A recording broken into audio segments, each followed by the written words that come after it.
आज के टॉपिक का आइडिया तो आपको थंबनेल देख के लग ही गया होगा कि हम वल्केनो पढ़ेंगे। वल्केनो एक ऐसा टॉपिक है जिससे हर एग्जाम्स में क्वेश्चन आते हैं। इस टॉपिक में यानी वल्केनो में जो आज हम स्टडी करेंगे उसमें हम वल्केनो की एक्टिविटी को स्टडी करेंगे कि कौन सा वल्केनो कहाँ आता है और किस टाइप का होता है। तो चलिए शुरू करते हैं। ज्वालामुखी क्या है? ज्वालामुखी का तात्पर्य उस छिद्र अथवा दरार से है, छिद्र अथवा दरार से है जिससे होकर गर्म लावा, गैस, पत्थर के टुकड़े तथा धूल आदि निकलता है। क्लियर? ज्वालामुखी का शाब्दिक अर्थ होता है जिसके मुख से आग निकलती है। ठीक है, क्लियर? नेक्स्ट हम देखते हैं ज्वालामुखी की संरचना। ज्वालामुखी की संरचना में आएगा कि ये लावा निकलने के बाद कैसी कैसी आकृतियां बनाता है। ठीक है, ज्वालामुखी शंकु सबसे पहले हम देखते हैं। निःसृत पदार्थ जब ज्वालामुखी छिद्र के चारों ओर क्रमशः जमा होने लगते हैं तो ज्वालामुखी शंकु का निर्माण होता है। मतलब जो भी ये पदार्थ निकलते हैं धीरे धीरे यहाँ जमा होने लगते हैं तो क्या हो जाता है, शंकु जैसी आकृति बन जाती है जो यहाँ डायग्राम में दिखाई दे रही है। ये कहलाएगा ज्वालामुखी शंकु। ज्वालामुखी पर्वत जब जमाव काफी अधिक हो जाता है तो शंकु काफी बड़ा हो जाता है तथा पर्वत का रूप धारण कर लेता है। यह शंकु ज्वालामुखी पर्वत कहलाता है। ठीक है, यानी पहले शंकु बना, धीरे धीरे पदार्थ जमा होने लगे, उससे क्या हो बना, शंकु बना, और जब शंकु आकार में बड़ा होके पर्वत का रूप धारण कर लेता है तो वह क्या कहलाता है, ज्वालामुखी पर्वत।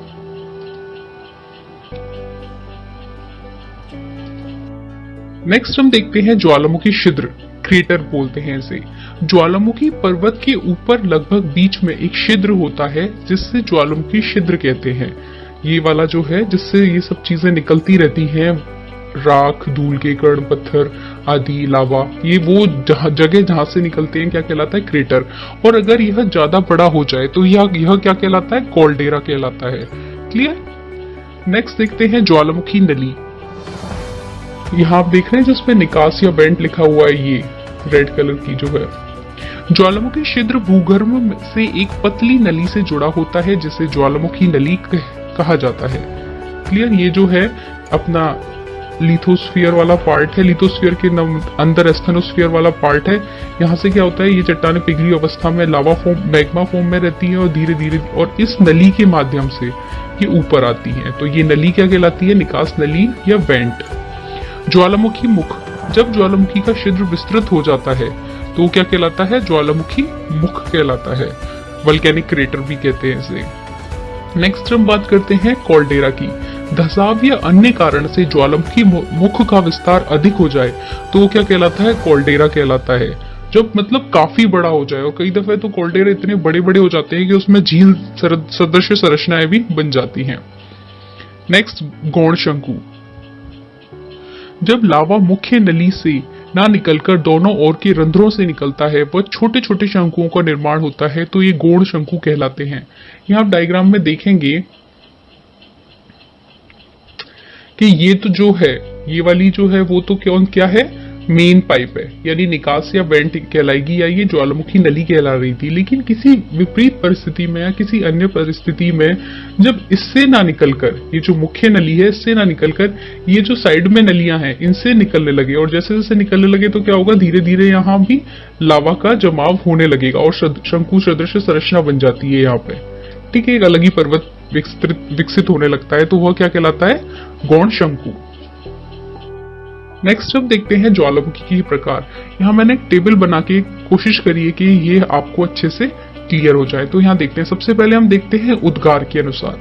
वैसे ज्वालामुखी दो प्रकार से होते हैं, दो प्रकार से डिवाइड किए जाते हैं। एक तो ज्वालामुखी के उद्गार के अनुसार और दूसरा उद्गार की अवधि के अनुसार। तो यहाँ सबसे पहले हम देखते हैं उद्गार के अनुसार।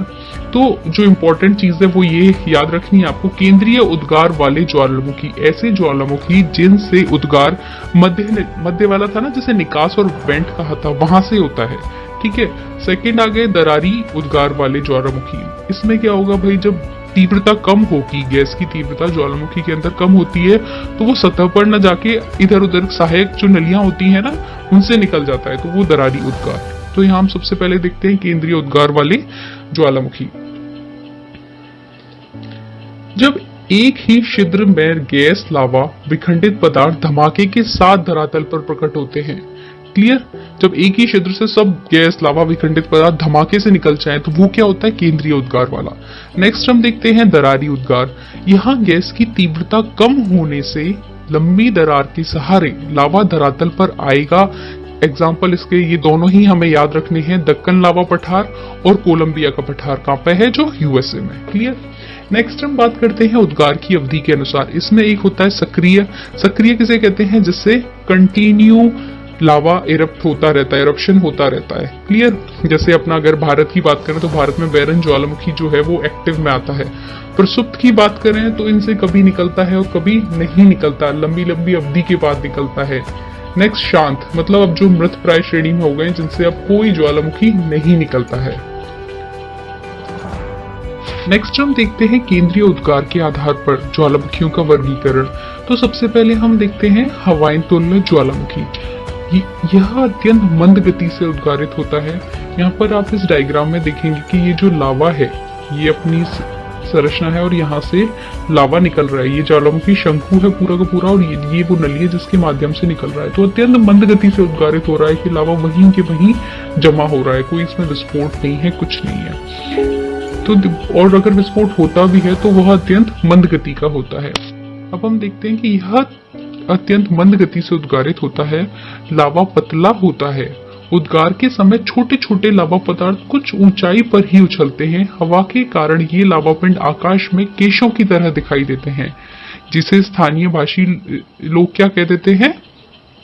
पीली या पेले के बाल कहते हैं। तो हवाइन तुल्य ज्वालामुखी को पीली या पेले ज्वालामुखी भी कहा जाता है। थोड़ा सा कंफ्यूजन है लेकिन याद रखना है ये हमें। इसका जो एग्जाम्पल है वो हवाई द्वीप समूह पर, जो कि यूएसए का एक पार्ट है, वहां पाया जाता है। और किलाविया और मोनोलोआ ज्वालामुखी जो है वो इसके एग्जाम्पल है। नेक्स्ट देखते हैं हम स्ट्रोम्बेली तुल्य। यह हवाइन से कुछ तीव्र होता है, ज्यादा तीव्र नहीं होता, कुछ तीव्र होता है स्ट्रोम्बेली। इस प्रकार का जो ज्वालामुखी है वो सिसिली द्वीप के उत्तर में स्थित लिपारी द्वीप का है, इटली में है, जहाँ का स्ट्रोम्बेली ज्वालामुखी है, इससे मिलता हुआ है। स्ट्रोम्बोली को भूमध्य सागर का प्रकाश स्तंभ भी कहते हैं और ये वेरी वेरी इंपॉर्टेंट क्वेश्चन है जो कई दफे पूछा जाता है एग्जाम्स में। वैसे तो स्ट्रोम्बेली सक्रिय ज्वालामुखी होते हैं, जबकि स्ट्रोम्बेली तुल्य में लगातार उद्भेदन हो यह जरूरी नहीं है। तो दोनों में यह अंतर बहुत इंपॉर्टेंट है कि स्ट्रोम्बेली तुल्य में लगातार उद्भेदन हो ये जरूरी नहीं है। ठीक है, क्योंकि हम यहाँ केंद्रीय उद्गार के आधार पर पढ़ रहे हैं। लेकिन अगर हम पर्टिकुलर ज्वालामुखी को देखें तो जो स्ट्रोम्बेली वल्केनो है वो सक्रिय में आता है, एक्टिव वल्केनो है। क्लियर? नेक्स्ट हम बात करते हैं वल्केनो तुल्य ज्वालामुखी।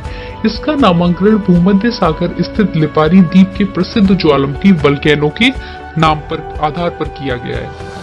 ये आकार में फूल गोभी के सदृश फैल जाते हैं। यहाँ पर आप इसे साइड में देखेंगे वल्केनो को, तो जो ये संरचना बनी हुई है ऊपर, ये कैसी लग रही है? जैसे फूल गोभी होती है इस तरीके से, इसलिए इसको क्या कह देते हैं? फूल गोभी सदृश बादल बनाता है ये। नेक्स्ट हम देखते हैं विशुवियस या पिलनियन ज्वालामुखी। इस ज्वालामुखी का 79 ईस्वी में पिल्ली महोदय ने अध्ययन किया था, इसलिए इसे पिलनियन प्रकार का ज्वालामुखी भी कहा जाता है। वैसे होने को तो ये कुछ वल्केनो की ही तरह ही होता है, और लेकिन क्या था, उससे उद्गार जो होता है थोड़ा तीव्र मात्रा में होता है। यहाँ पर आप देखेंगे कि इसमें उद्गार कैसा हो रहा है और यहाँ पर उद्गार किस तरीके से हो रहा है। क्लियर? और इसका अध्ययन, वैसे तो इसका नाम विशुवियस है, लेकिन 79 ईस्वी में पिल्ली महोदय ने जब इसका अध्ययन किया था तब से ये क्या कहलाता है? पिलनियन कहलाता है। केवल जो अंतर है वो उद्गार की तीव्रता का होता है, क्योंकि विशुवियस में पदार्थ बहुत ऊपर तक पहुंच जाते हैं, जबकि वल्केनो में पदार्थ तुलनात्मक विशुवियस के नीचे रह जाते हैं। नेक्स्ट हम देखते हैं पिलियन। ये पिलनियन था, पिलनी महोदय के नाम पर पिलिनियन पड़ा, और ये पिलियन है, पिलियन। ये बिल्कुल याद रखना है अच्छे से। यह सर्वाधिक विनाशकारी होता है।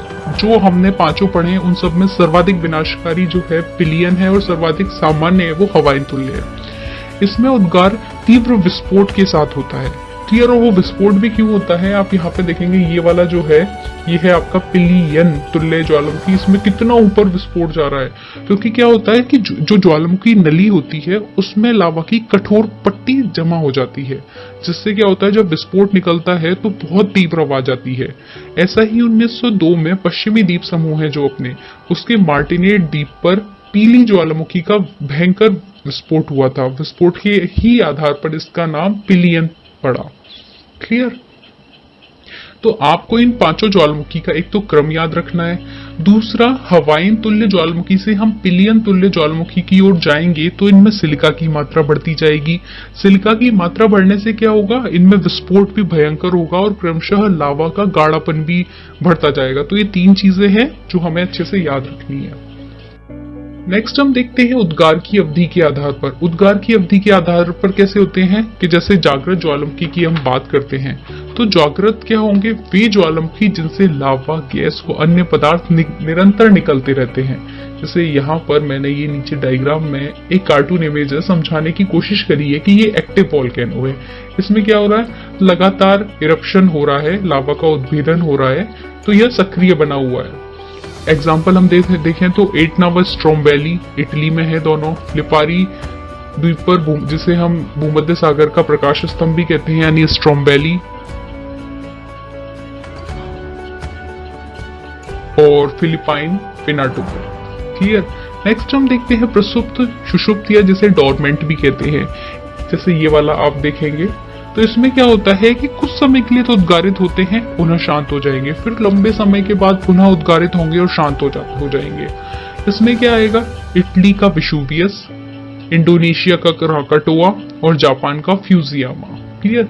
अब जापान की फ्यूजियामा को लोग देवता पर्वत मानते हैं। एक माइथोलॉजी बेस्ड स्टोरी भी है कि वो लगातार उसकी पूजा इसीलिए करते हैं कि वो शांत रहे, उसमें उद्भेदन ना हो, क्योंकि अगर उसमें उद्भेदन हुआ तो वहां का जनजीवन प्रभावित होगा। नेक्स्ट हम बात करते हैं शांत या मृत की, जिसे एक्सटिंक्ट भी कहते हैं, एक्सटिंक्ट। तो इसमें आप यहाँ देखेंगे कि बिल्कुल ही मर चुका है, पट्टी बन गई, इसकी काम खत्म। ईरान का कोहे सुल्तान व देवबंद, म्यांमार का माउंट पोपा और अफ्रीका का किलिमंजारो। ज्यादातर जो ज्वालामुखी पर्वत हैं, जब वो शांत हो जाते हैं तो वो बड़ी बड़ी ऊंची ऊंची चोटियां बन जाती हैं। नेक्स्ट हम देखते हैं ज्वालामुखियों का विश्व वितरण। सबसे पहली और सबसे इंपॉर्टेंट है इसमें परिप्रशांत महासागरीय पेटी। परिप्रशांत जो महासागरीय पेटी है, ये प्रशांत महासागर के चारों ओर फैली हुई है। जब हमने प्लेट वाला टॉपिक, प्लेट टेक्टोनिक टॉपिक पढ़ा था, तो वह हमने पढ़ा था कि ये वाला जो प्रशांत महासागर का सराउंडिंग एरिया है, यह एक तरफ तो अपनी अमेरिकन प्लेट और दूसरी तरफ इसी की अपोजिट साइड जुआन डी फूका, इधर कोकोस और नज़का प्लेटों के अभिसरण क्षेत्र था। वहीं दूसरी तरफ ये अपनी यूरेशियन और पैसिफिक प्लेट का अभिसरण हो रहा था। मतलब ये पूरा का पूरा जो किनारा था वो कैसा है, संक्रमणीय क्षेत्र में स्थित है। और प्लेटों के अभिसरण के कारण यहाँ पर क्या हो रहा था, कमजोर क्षेत्र का निर्माण हो रहा था। चूंकि ये यहाँ पर प्लेटें आपस में टकरा रही हैं, जिससे क्या हो रहा है, यहाँ पर भूकंप और ज्वालामुखी जैसी एक्टिविटी देखने को मिलती है। इसलिए इस क्षेत्र को रिंग ऑफ फायर या अग्निवलय नाम दिया गया था। क्लियर। अब देखेंगे कि यहाँ पर 60% ज्वालामुखी आते हैं। यह दो प्लेटों के अभिसरण का क्षेत्र होता है जो इसे कमजोर बनाता है। विश्व में अधिकांशतः ऊंची ज्वालामुखी यहीं स्थित हैं। जैसे आप बात करेंगे कोटापेक्सी की, जो कहां पर है, इक्वेडोर में। यहाँ अपना इक्वेडोर है, ठीक है। विश्व का सबसे ऊंचा सक्रिय ज्वालामुखी यहीं पर है। नेक्स्ट चिम्ब्रेजो भी अपने इक्वेडोर में है। जापान का फ्यूजियामा, फिलीपींस का माउंट ताल, सास्ता, रेनियर और हुड। और एक चीज और याद रखनी है, चिली का एकांकागुआ जो अपना पर्वत है ना, वो विश्व का सबसे ऊंचा ज्वालामुखी पर्वत है। चिली की लोकेशन यहाँ पे है, बिल्कुल ऐसा लंबा कार आकृति में फैला हुआ है। तो यहाँ पे क्या है, अपना एकांकागुआ पर्वत है। क्लियर। नेक्स्ट हम देखते हैं मध्य महाद्वीपीय पेटी। तो यह जो पेटी है वो अफ्रीका यूरेशियन प्लेट के टकराने से बनती है। यहाँ पर अपनी ये अफ्रीका है और ये यूरेशियन प्लेट है। वह Indo Australian plate Eurasian plate से मिलती है। मतलब अभिसरण होता है, क्या होता है, ये इस तरह से और ये इस तरह से पूरी थी ना अपनी इंडो ऑस्ट्रेलियन प्लेट। तो इन दोनों की अभिसरण क्षेत्र से बनती है। और यह जो पेटी है वह कनारी द्वीप से होते हुए इंडोनेशिया तक विस्तृत है, जहां यह आगे जाके ये क्या करती है, परिप्रशांत पेटी में मिल जाती है। यहाँ पर आपको जो ज्वालामुखी देखने को मिलेंगे वो सबसे इम्पोर्टेंट है स्ट्रोम्बेली, विशुवियस, एटना इटली का, ईरान का देवबंद व कोही सुल्तान, और कोकेशस जो कि एलबुर्ज का है। और भी कुछ हो जाते हैं ज्वालामुखी, जैसे क्या कहते हैं, अपने भारत का बैरन और नारकोडम भी इसमें आ जाता है, इंडोनेशिया का क्राकाटाओ भी आ जाता है। क्लियर। नेक्स्ट हम देखते हैं मध्य अटलांटिक कटक। क्लियर। तो मध्य अटलांटिक कटक में क्या है कि यह जो है सागर, अटलांटिक महासागर है अपना, और इसके मध्य में ऐसा आकार में जो कटक फैला हुआ है वो क्या है, मध्य अटलांटिक कटक। यहाँ क्या हो रहा है, प्लेटों का अपसरण होता है, जिससे ज्वालामुखी पर्वत और कटक बनते हैं। ये हमने बहुत अच्छे से पढ़ा था जब हमने प्लेट टेक्टोनिक में सागर नितर प्रसरण संकल्पना पढ़ी थी, तो आप उसको देख सकते हैं क्लियर करने के लिए। इसमें बेसाल्टिक लावा निकलता है। बेसाल्टिक लावा कैसा होता है, पतला होता है, जैसे आइसलैंड, अजोस, सेंट हेलेना आदि द्वीप पर्वत यहाँ बन चुके हैं। नेक्स्ट हम बात करते हैं अंतरा प्लेट ज्वालामुखी की। ये प्लेटों के अंदर स्थित होते हैं। इसमें क्या होता है कि जैसे दो प्लेटें जहाँ टकराती हैं वहां पर भी अपने ज्वालामुखी आते हैं, अपन ने पढ़ा, या फिर जहां से दूर जाती हैं वहां पर भी ज्वालामुखी आते हैं। लेकिन कभी कभी प्लेटों के मध्य भाग में, एक प्लेट है उसके मध्य भाग में भी किसी कारणवश गैस बहुत ज्यादा बन जाती है, तो गैस आंतरिक भाग से धरातल पर दबाव डालती है। जहां उसे कमजोर क्षेत्र मिलता है वहां से वो उस क्षेत्र को फोड़ के तोड़ के बाहर निकलती है। तो इस स्थिति में हॉटस्पॉट नाम की एक हॉटस्पॉट नाम की एक आकृति बनती है। तो वह क्षेत्र जहां पर होते हैं उन्हें अंतरा प्लेट ज्वालामुखी कहते हैं। नेक्स्ट हम देखते हैं अफ्रीका की महान भ्रंश घाटी। इस क्षेत्र में भ्रंश का निर्माण हुआ है, अतः कारण क्या होगा, प्लेटों का अपसरण हुआ है, जिसके फलस्वरूप अनेक ज्वालामुखी निर्मित होते हैं। जैसे अगर हम बात करें Kilimanjaro, mount Kenya, mount Elgon. अच्छी बात यह है कि अफ्रीका की इस महान भ्रंश घाटी में जो ज्वालामुखी मिलते हैं वो सभी मृत होते हैं, लेकिन अफ्रीका का एकमात्र सक्रिय ज्वालामुखी है माउंट कैमरून। ये हमें याद रखना है, अफ्रीका का एकमात्र सक्रिय ज्वालामुखी कौन सा है, माउंट कैमरून। हम अन्य ज्वालामुखी क्षेत्रों को देखते हैं। तो इसमें क्या होगा कि पश्चिमी द्वीप समूह, अपन को पता है पश्चिमी द्वीप समूह कहाँ है, यहाँ है कैरिबियन के पास। पश्चिमी द्वीप समूह के अंटाइल्स द्वीपमाला के साथ साथ हिंद महासागर के मेडागास्कर, ये अपना मेडागास्कर की स्थिति, मेडागास्कर मॉरिशस के निकटवर्ती क्षेत्र में ज्वालामुखी जो है वो इसमें आ जाते हैं, अन्य में जो स्टडी अपन करते हैं। क्लियर। नेक्स्ट हम देखते हैं ज्वालामुखी अंतर्वेदी स्थलाकृतियां, यानी ज्वालामुखी का विस्फोटन अगर अंदर ही हो जाए तो कौन कौन सी आकृतियां बनेंगी। तो इसमें सबसे पहले हम देखते हैं बैथोलिथ। यहाँ पर आपको ये जो दिखाई दे रहा है वो है बैथोलिथ। ये है अपना मैग्मा चैम्बर, मतलब जब धरातल के बहुत नीचे प्राय गुम्बदाकार रूप में मैग्मा का जमाव हो जाता है तो वो क्या कहलाता है, बैथोलिथ। ठीक है, ये मुख्यतः ग्रेनाइट से निर्मित होता है। नेक्स्ट हम देखते हैं लेकोलिथ। लेकोलिथ क्या होगा, बैथोलिथ से ही मिलता हुआ है। बैथोलिथ तो बहुत नीचे बनता है, जबकि लेकोलिथ क्या हो जाता है, धरातल के कुछ ही नीचे बनता है, और इसका निर्माण भी मैग्मा के जमने से गुम्बदाकार रूप में का निर्माण होने से होता है। नेक्स्ट हम देखते हैं लेपोलिथ। जब लावा का जमाव धरातल के नीचे अवतल आकार वाली छिछली बेसिन में हो जाता है, इस तरह से हो जाए तो वो क्या कहलाता है, लेपोलिथ। नेक्स्ट देखते हैं फैकोलिथ।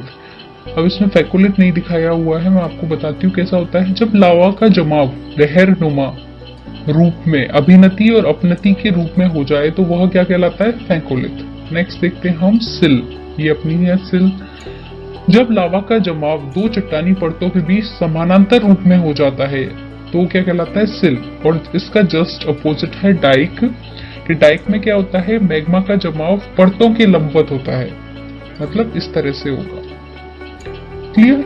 तो मुझे लगता है आपका ये टॉपिक बहुत अच्छे से क्लियर हो गया होगा। तो चैनल को लाइक, सब्सक्राइब और शेयर जरूर कीजिए। Thank you.